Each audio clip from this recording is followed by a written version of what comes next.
Acne is totally seen in a different light in Korea versus here.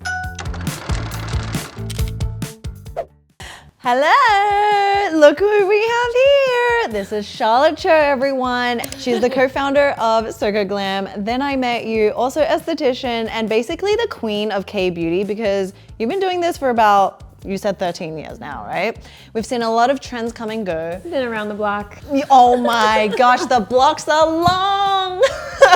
And so seeing as Charlotte is here with me, I wanted to dig her brain and get some facts for you guys. So first, since we're in our comfy jammies. Yeah, what have you got? Well, I always like to start off with a little drink. Okay. And coming from Korea, Yeah. these ginseng drinks are a thing, like they're really popular. It's a big part of Korean traditional medicine, Chinese medicine as well. I love this because like ginseng we talk so much about in skincare, and it's like one of those anti-aging, vitality, like restoring the youthfulness of your skin, but now it's like inner outer. Inner wellness is such a big part of Korean culture and beauty culture. So cheers with the ginseng. All right, starting off, what I see in the US, at least anyway, is using actives, percentages that are high and thinking that that is effective. So I'm curious what Koreans do and their approach to actives. I think in America, we're just all about the retinols, tretinoins, and in Korea, they don't actually play too much with retinols and all of these strong actives. Even AHAs and BHAs are not big proponents of those ingredients. I know. They're all about the hydration, gentle, soothing formula. They are truly like sticking with that. When I created products for Then I Met You, it was hard to find manufacturers that were comfortable with certain AHAs and BHAs, like they just didn't even put in enough products for them to really understand. Were they like, why do you want to put this in here? Yeah, it was kind of like, I got that question a lot and I had to search for the right kind of cosmetic chemists and manufacturing companies to like really make sure that I do a great job with it. And so that is definitely more of a Western approach. I decided to kind of fuse those two concepts into Then I Met You, is to really have the potent formulas, but also fuse it with the gentle, innovative Korean ingredients. Like retinols, for example, they're always like more lower dose or for very gentle forms. And I think that when it even comes to like acne, that's why they use like the pimple patches. They're not looking to like use salicylic acid or these types of ingredients. I think that's truly Korean beauty in a nutshell. But then at the same time, they go extreme on the other side, which is like more cosmetic, like Oh yeah, they skip all the acids but go the other end. It's like gentle, soothing formulations, and then boom, So that's real talk. So because you use a little bit of both approaches, what's your tips on everyday percentages that people can look for niacinamide, retinol, and AHA, BHA? So for my approach with like formulating the giving essence, like for example, I love hydrating in essences. That's like the mainstay of like my skincare routine. I love fermented ingredients. They're just all about deep hydration. But when it comes to my essence, I wanted more than just fermented ingredients. So I put 5% niacinamide in this formula to help with your skin barrier. And also niacinamide is great at smoothing fine lines. But I think that a lot of formulas out there are aggressively putting niacinamide in their formulas, for example, 10% to 15%, which is really irritating and sensitizing to the skin. So is it like you'll never see that in Korea, like a 10-15%? Oh no, yeah. I mean, I see a lot of serums out there in the US market though that go there, and I think that's too irritating. It depends obviously on your skin type and how much your skin can handle, but I think generally it's too sensitizing and it does more damage than it does good. So anything 2 to 5%?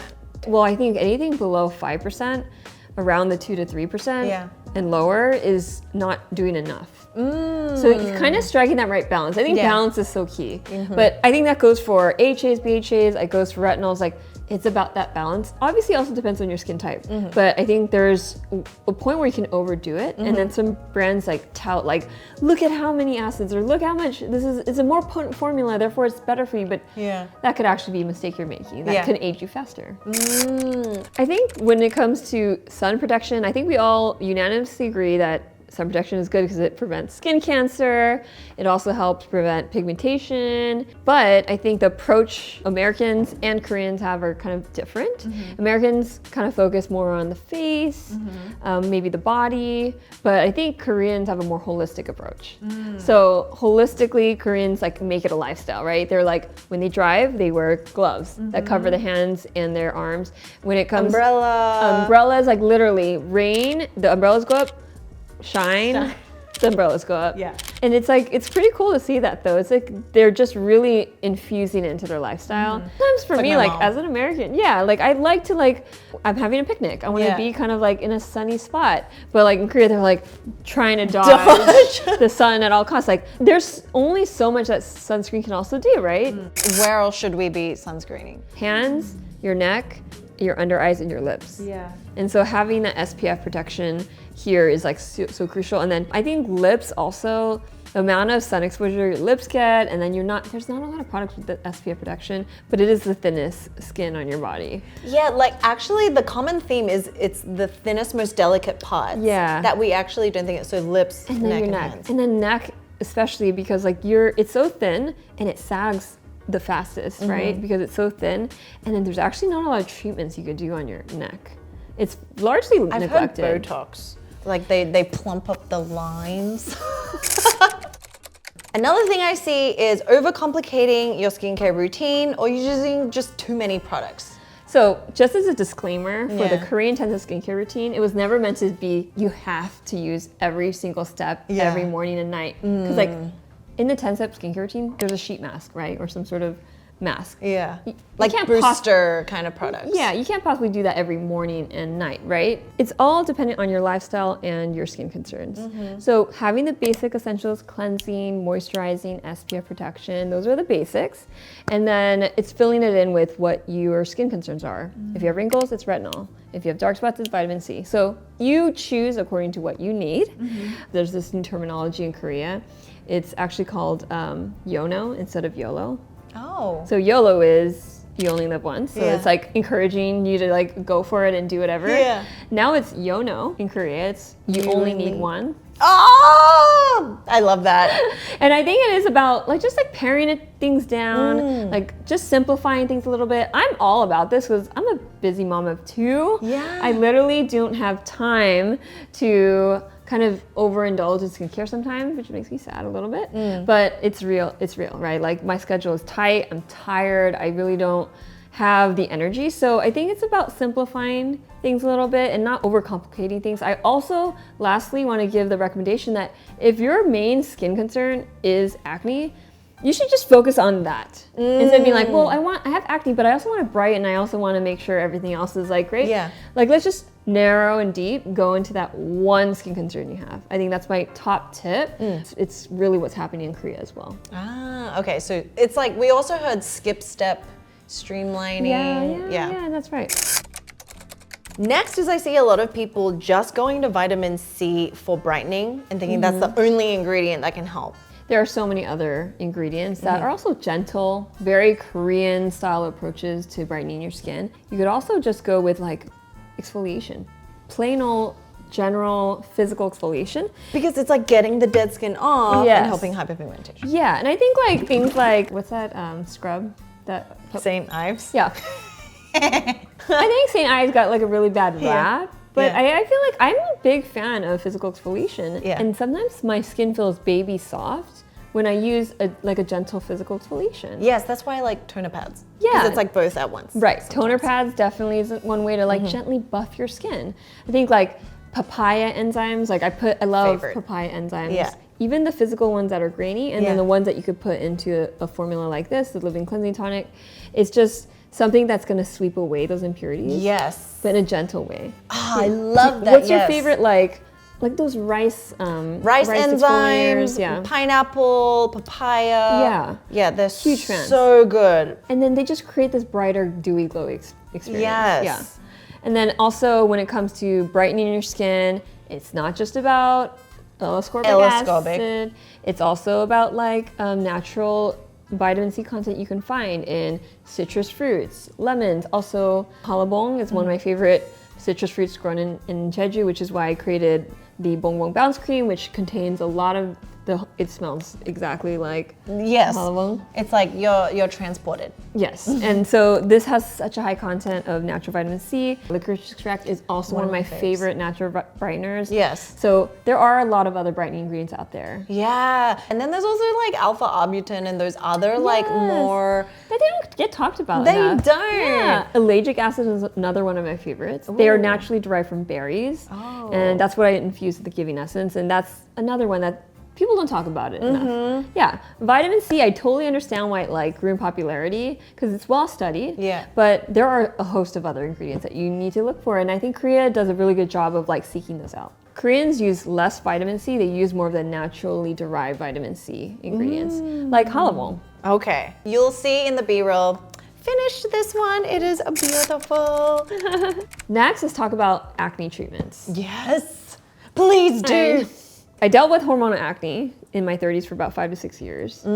Acne is totally seen in a different light in Korea versus here. I think that the way they treat acne is really with natural ingredients. Again, tea tree oil is a like acid, and they go into the pimple patch a lot. And that's why pimple patches got popularized in Korea and then it carried over here so quickly. Truly, these pimple patches, if you use it over an active pimple, it lessens the recovery stage by like half the time.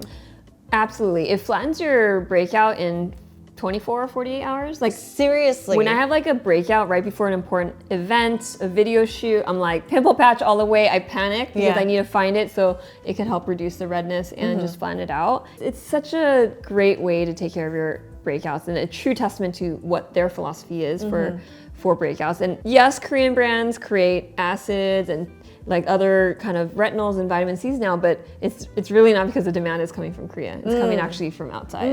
I remember you saying CosRx was one of the first brands that had like, was it the AHA, BHA, like purple sticker one? Yeah, it's like this black one. It's a BHA Power Liquid that I started using when I broke out in my early 30s. And I loved it, it worked so well. But even their approach to their salicylic acid treatment, that BHA also came from, I believe it's like... Willow bark? Willow bark, which is a gentler form of salicylic acid. So everything has always been about gentle, gentle, gentle.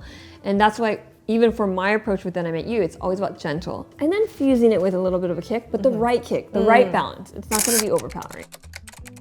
How do Koreans approach the double cleansing like in a day-to-day? Cleansing is an essential step in Korea. They're really good at it because they think it's just part of natural daily hygiene. Yeah. They don't think twice about it as it is, do I need to do it or not? Yeah. And then they're also just really knowing that it's not just about what you see visually, it's also about like what you don't see with your naked eye. They're all about prevention, right? So for example, when you have makeup on, some people go, oh, okay, I can see why I need a double cleanse because I need to get rid of makeup. There's also things that you cannot see with your naked eye. Sunscreen is one of them. That's oil-based. So not just sunscreen, your skincare products are also oil-based. And you're gonna have a film on your skin that you can't see with your naked eye that will not be removed thoroughly unless you double cleanse. You can also prevent premature aging if you double cleanse. Because there's things like pollution that settle on your skin that you can't see with your naked eye that you need to thoroughly remove in order to prevent that free radical damage. Yeah. So it's the free radicals that start to build up over time that give you that aging. And like the cleansing actually, I feel like moisturizes my skin as well as cleanses it. Yeah, if you choose the right cleanser. I think there's a scientific reason why you're actually double cleansing. Yeah. Honestly, there's no hard and fast rules. It's up to your lifestyle, it's up to you. But most Koreans do it, just know that. Okay. Next one is... This is a fun topic. Yeah, services, dermatologists. The derms here are like doctors. They can seem a little bit like, ugh. What do Koreans do?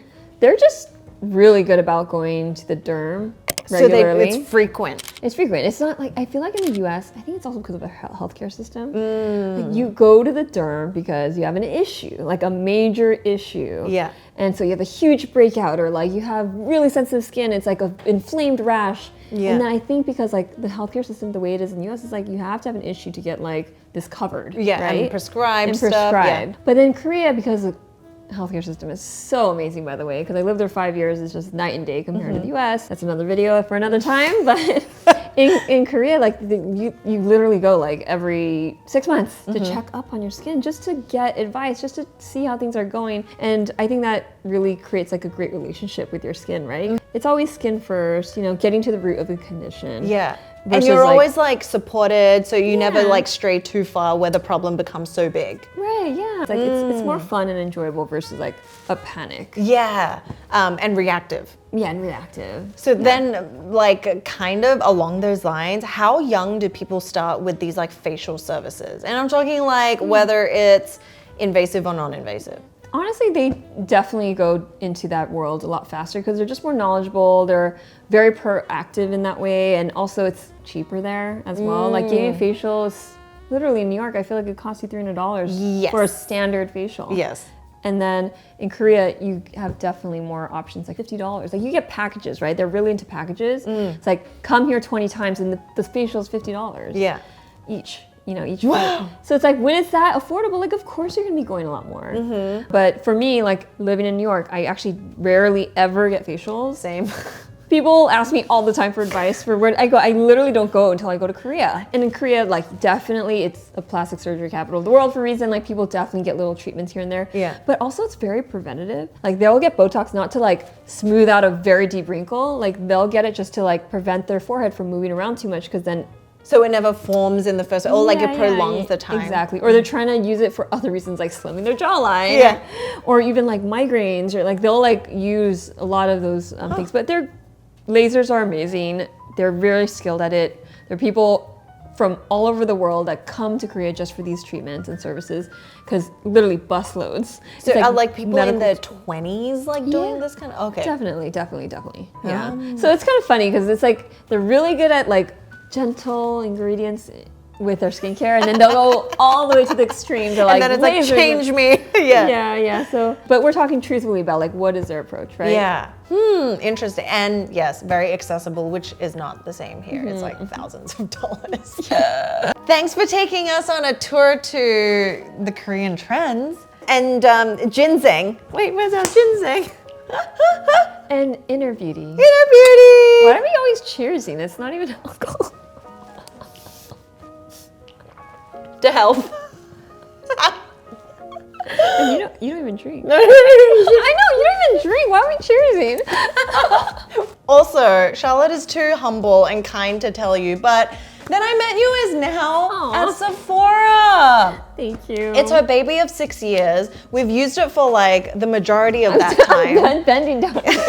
Yeah, like this one specifically. Say, if you guys have been on the channel for a long time, you'll know around 2019 was when I discovered. This is when you came out with it. Yes, that's when we launched. Or basically, 2018 is when we launched. And it revolutionized my thoughts on the cleansing balm. Because till this day, it's got the most like unique. Oh, let's not open it. It's got the most. No. I want take this.